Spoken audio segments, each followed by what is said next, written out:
What's up, guys? Daryl from Smart Shooters, and today I'm bringing y'all the best budget gun you can go buy.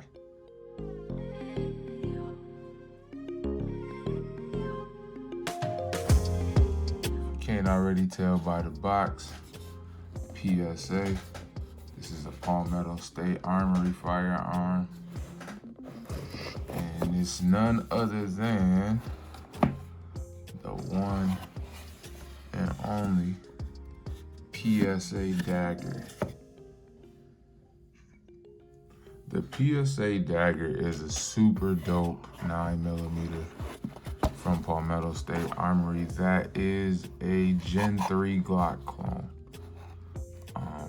This firearm, for all intents and purposes, is clear. You got nothing there and nothing here. All right. Psa Dagger. The Psa Dagger is super dope when it comes to a budget pistol. All right, this is a Gen 3 Glock clone coming in for the super low price of $300 MSRP. $350 if you choose to get a Cerakoted slide, which I did. They call this Sniper Green. And so I chose to rock out with the Cerakoted slide. Man, $350 if I would have went all black, $300. Let's dive into why this is the best budget gun you could probably grab right now. So the Psa Dagger, like I said before, is a Glock 19 Gen 3 clone. And they definitely did execute some improvements on the Glock. The first thing they did that I like is the 3-dot sight system. Now, for $20 more, you could get the night sights that glow. But 3-dot sights come standard. And iron sights definitely beat the plastic polymer sights that come with Glock standard. They did bring the finger groove back, which I don't understand because Glock did away with the finger grooves because they didn't fit everybody's fingers. However, it does fit mine rather well. They also did some higher cuts on the trigger guard to get rid of that Glock knuckle, and that's something that I definitely can appreciate.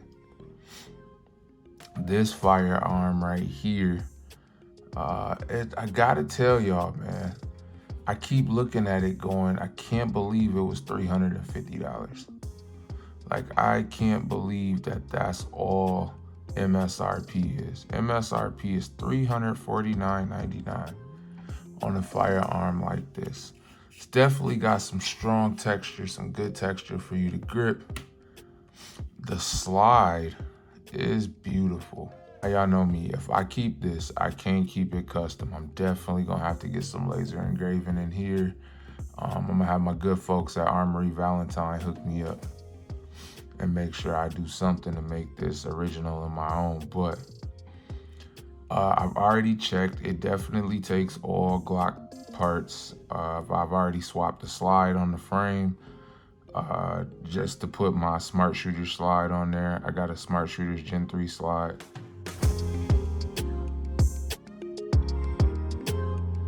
To see how that worked out, and it was fine. Takes down the exact same way as a Glock. You, of course, will drop your magazine, which is just a Magpul 15-round magazine. Which, I mean, depending on how you feel about that, I'm not a big fan of PMags. However, it does take OEM Glock mags, so I'm good there because I got dozens of those. But you still use the same takedown levers as the Glock. So of course there's gonna be those people who think I like it because it's a Glock clone. And there's some truth to that, but let's talk about some things that I do not like about it. Such as,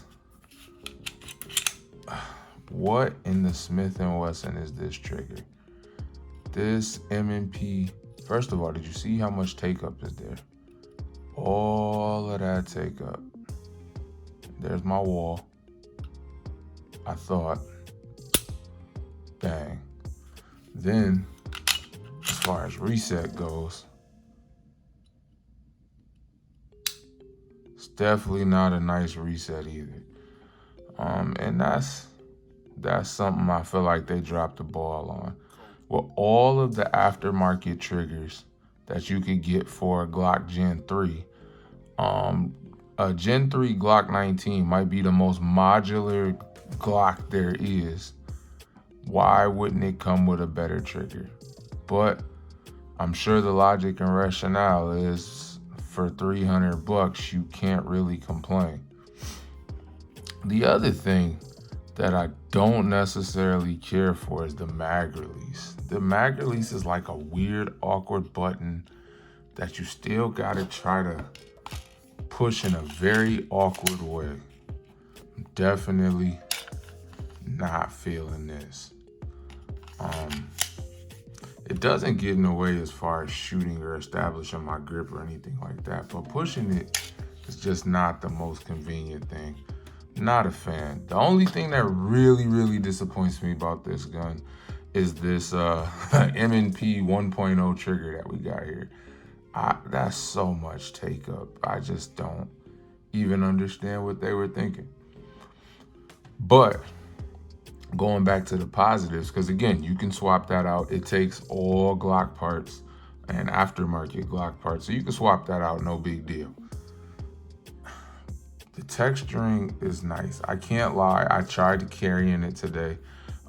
It definitely is a little aggressive, which it seems like it wouldn't be, right? That doesn't seem like super aggressive texturing, but against my skin, it definitely didn't feel nice. But again, no matter what flaw you find with this firearm, the draw is always gonna come back to the price point. And so the beauty of it is it does fit Glock 19 holsters rather well. Y'all know we support Hilliker holsters around here. That's the holster that we trust and use. We're gonna talk about in one of our future videos this week what makes a good holster. One of the things is how tight it holds. I wanna make sure that that gun's not falling out of that holster. Again, this is just a tabletop review. I'm gonna take it out on the range later this week and really put it to the test. Michigan weather is changing, as we all know. It's getting colder out there, so I don't know if I'll be on the outdoor range or the indoor range, but I'm hoping to go outdoor to my own gun range, actually. I'm planning to go up there to shoot, but we'll just see how the weather holds this week. All in all, look, feel, I just don't have performance yet, but this for $350, and the extra 50 was just because I wanted the slide in the sniper green color. Not bad. What I will tell you is that it's very, very hard to get your hands on one of these. Getting your hands on one of these is really, really difficult. It's kind of like the sneakers app for gym shoes, if you're familiar. The manufacturer always sells out, and then getting them from a dealer, you can expect, I've seen dealers online already selling it $200 over MSRP. If you were gonna pay $500 for this, get a Glock. All right, the Glocks, the trigger is better. You've already got that proven reliability.